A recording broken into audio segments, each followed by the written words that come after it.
Hello all, Project Wargaming here with an update on what I have been working on here with the Gettysburg battle map, first day of Gettysburg. So as you saw, I was going to do the first day and use a flannel cloth as my base, and then I used pastel chalk to give me the colors and the outlines. I sometimes use Sharpie to give me some more detailed areas, but it came out really well.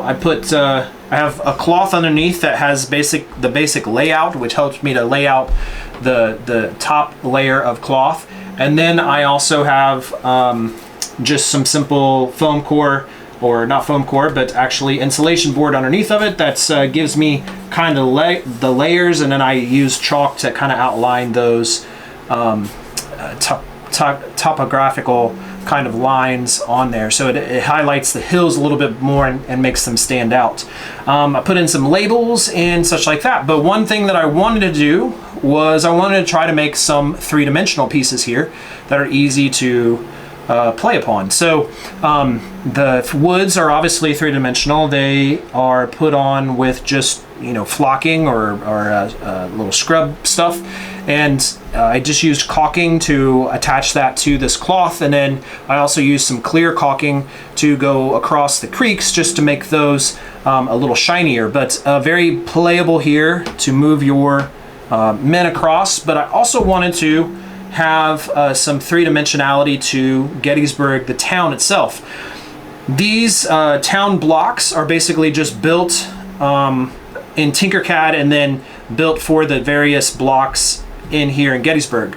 They're probably way more dense than what you would have found in Gettysburg at that time, but again, for playability, I wanted to be able to put the base on top of that so that it could easily be used to move across the table, and you didn't have to pick up any of these pieces at all. So I think that's been very successful.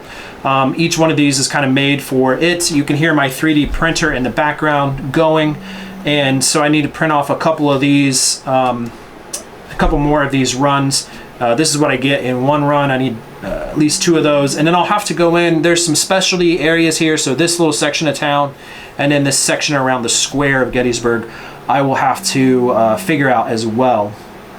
I also have some individual buildings that I've printed off.